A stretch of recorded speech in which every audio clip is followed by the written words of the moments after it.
दोस्तों आप सभी का स्वागत है हमारे एक और नए वीडियो में। और आज के इस वीडियो में ऐसी वैकेंसी की अपडेट लेकर आए हैं जिसकी अभी बहुत ही अच्छी खासी पोस्ट होने वाली है। और ये वैकेंसी स्पेशली बिहार के लोगों के लिए है। वैसे इसके अंदर अप्लाई तो ऑल इंडिया के लोग अप्लाई कर सकते हैं, लेकिन वो जनरल से अप्लाई कर पाएंगे। अगर आपको इसमें एज में रिलैक्सेशन या फिर कोई छूट चाहिए, कट ऑफ में छूट चाहिए, तो अगर आप बिहार के रेजिडेंट हैं तभी आपको मिलेगा। तो चलिए इस वैकेंसी के बारे में आपको और भी कंप्लीट डिटेल्स बताते हैं। इसमें कितनी पोस्ट है, कौन अप्लाई कर सकता है और किस ब्रांच में वैकेंसीज निकाली गई है। तो दोस्तों ये वैकेंसी है, ये आपकी बिहार पुलिस के अंदर स्पेशल ब्रांच के अंदर आपकी वैकेंसीज निकाली गई है। दोस्तों इस तरह की जो वैकेंसी आपको इससे पहले कोई वैकेंसी नहीं देखी गई है, पहली बार इस तरह की वैकेंसी आपको देखने को मिलेगी। और जिसके एप्लीकेशन फॉर्म है वो आपके 6 फरवरी से स्टार्ट हो चुके हैं और आप इसके अंदर लास्ट 5 मार्च तक अप्लाई कर पाएंगे। और अभी इसकी एग्ज़ाम डेट नहीं है, ये जैसे इसकी एग्ज़ाम डेट आती है तो आपको तुरंत बता दिया जाएगा। और वैसे देखा गया है कि जैसे आपकी एग्ज़ाम डेट है वो आपके 4 से 5 महीने में फॉर्म भरने के बाद आपके यहाँ पर एग्ज़ाम भी करवा दिए जाते हैं। तो इसकी जो एग्ज़ाम डेट की एक्सपेक्टेशन है जो कि आपकी जुलाई या अगस्त के आसपास आपकी इसके एग्ज़ाम भी हो सकते हैं। और लेकिन ये कंफर्म नहीं है, जैसे इसकी एग्जैक्ट कोई भी नोटिफिकेशन आती है तो आपको ज़रूर बताया जाएगा। अब बात करते हैं इसके अंदर पोस्ट, जो इसके अंदर आपकी पोस्ट रही हो कांस्टेबल के पोस्ट पर वैकेंसीज रहने वाली है। अब बात करते हैं इसके अंदर क्वालिफिकेशन के बारे में। अगर आप भी 12वीं पास कैंडिडेट है, चाहे आपने किसी भी स्ट्रीम से अपना 12th पास किया हो, चाहे आर्ट्स कॉमर्स साइंस किसी भी स्ट्रीम से, आप इसके अंदर अप्लाई कर सकते हैं। इसके अंदर जो पोस्ट है वो आप कांस्टेबल के लिए अप्लाई कर पाएंगे। और इस वैकेंसी का जो ऑफिशियल नोटिफिकेशन है वो आपको इस वीडियो के डिस्क्रिप्शन में और हमारे टेलीग्राम चैनल पर भी शेयर कर दिया गया है, वहाँ से आप डाउनलोड कर सकते हैं। अब बात करते हैं इसकी सैलरी के बारे में। तो जो इसके अंदर सैलरी है वो आपकी 35,000 से लेकर 50,000 तक आपकी सैलरी रहने वाली है। अब बात करते हैं जब आप इसके अंदर फॉर्म फिलअप करेंगे तो आपकी एप्लीकेशन फ़ीस कितनी लगने वाली है। जो इसके अंदर जनरल OBC EWS कैंडिडेट के लिए 100 रुपये एप्लीकेशन फ़ीस है। और SC ST अदर कैंडिडेट, चाहे आप बिहार के हो या अदर स्टेट के हो, सबके लिए इक्वल फीस है, चाहे मेल हो फीमेल हो, सबके लिए 100 रुपये एप्लीकेशन फ़ीस रखी गई है। और जो इसके एप्लीकेशन फॉर्म है ऑनलाइन ही फिल किए जाएंगे और आपको पेमेंट भी ऑनलाइन ही करना है, जैसे UPI नेट बैंकिंग के थ्रू। अब बात करते हैं इसके सिलेक्शन प्रोसेस के बारे में। तो इसके अंदर जो आपका सिलेक्शन प्रोसेस रहने वाला है, तो सबसे पहले इसके अंदर आपका रिटर्न एग्जाम होगा और उसके बाद आपका फिजिकल टेस्ट, फिर डॉक्यूमेंट वेरिफिकेशन के बाद आपका फाइनली सिलेक्शन किया जाएगा। अब बात करते हैं इसके अंदर एज लिमिट कितने रहने वाली है, क्योंकि काफ़ी लोगों को इसके अंदर एज के अंदर बहुत सारी कन्फ्यूजन है। तो इसके अंदर जब आप अप्लाई करेंगे तो आपकी जो एज कैलकुलेट करी जाएगी वो आपके 1 अगस्त 2025 यहाँ पे 26 नहीं 25 आएगा। 1 अगस्त 2025 तक अगर आपकी मिनिमम एज 18 और मैक्सिमम 25 ईयर एज है तो आप इसके अंदर अप्लाई कर सकते हैं। ये तो था जनरल कैंडिडेट के लिए और अदर स्टेट के लिए।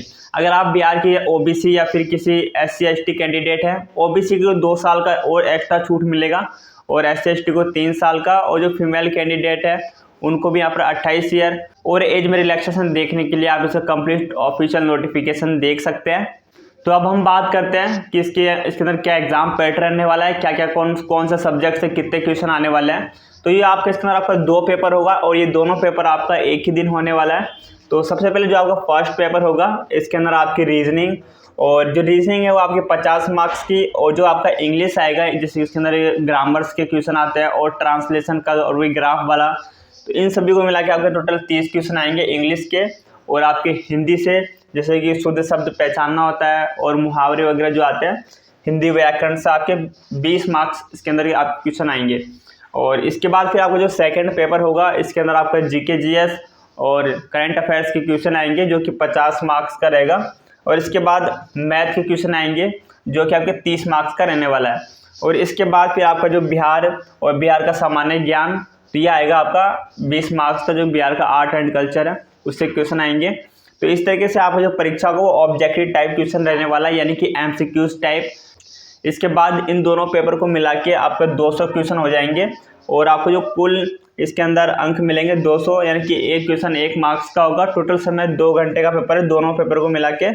और नेगेटिव मार्किंग यहाँ पे 0.25 की नेगेटिव, यानी कि 4 क्वेश्चन गलत करते हैं तो आपके 1 मार्क्स काट लिए जाएंगे। अब बात कर लेते हैं इसके अंदर क्या फिजिकल रहने वाला है। तो सबसे पहले हम बात करते हैं इसके अंदर हाइट के बारे में। तो यहाँ पे जो जनरल और BC कैटेगरी है उनके लिए एज को 165 सेंटीमीटर इसके अंदर हाइट मांगा गया है। और इसके अलावा जो EBC मेल कैंडिडेट है इनके लिए 160 सेंटीमीटर।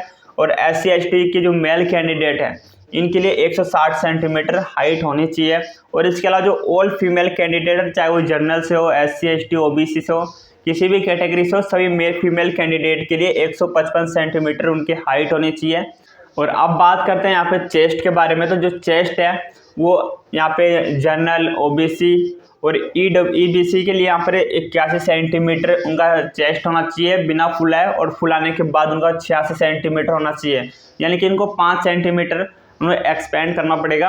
अब बात करते हैं SC ST मेल कैंडिडेट के लिए। इनके यहाँ पे 79 सेंटीमीटर नॉर्मल चेस्ट होनी चाहिए, और उनको फुलाने के बाद 84 सेंटीमीटर उनका चेस्ट होगा। और इसके बाद जो ऑल फीमेल है, इनका कोई चेस्ट मेजरमेंट नहीं होता है, इनका वेट मापा जाता है। अब बात करते हैं कि जब आप इसका फॉर्म फिलअप करेंगे तो आपके पास पहले से ही कौन कौन से डॉक्यूमेंट आपको रेडी कर लेना है, क्योंकि इसमें काफ़ी सारे लोग डॉक्यूमेंट वेरिफिकेशन में छट जाते हैं क्योंकि इनके पास प्रॉपर डॉक्यूमेंट नहीं होते हैं, और वो फॉर्म भरते समय अपना कुछ गलत कैटेगरी वगैरह चुन लेते हैं, तो उनका डॉक्यूमेंट वेरिफिकेशन में रिजेक्ट हो जाते हैं, और उनकी पूरी साल भर की मेहनत भी ख़राब हो जाती है। तो आपको फॉर्म भरते समय विशेष ध्यान रखना है। जब आप फॉर्म भरते हैं तो आपके पास सबसे पहले 10th और 12th की मार्कशीट होनी चाहिए। आपको उसी के अकॉर्डिंग अपना नाम और फादर नेम और डेट ऑफ बर्थ फॉर्म में फिल करना है। उसके बाद आपका आधार कार्ड और डेट एंड एड्रेस प्रूफ के लिए भी चाहिए, आपको डॉक्यूमेंट होना चाहिए। अगर आप OBC या BC या EBC या SC ST कैटेगरी से आते हैं तो आपके पास कास्ट सर्टिफिकेट होना चाहिए।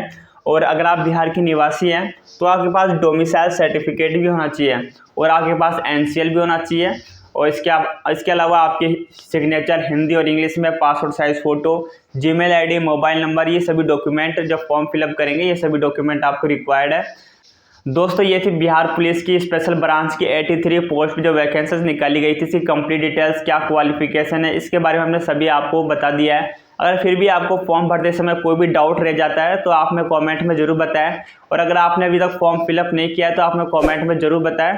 तो जल्दी मिलता है किसी नेक्स्ट वीडियो में, तब तक के लिए बाय, जय हिंद।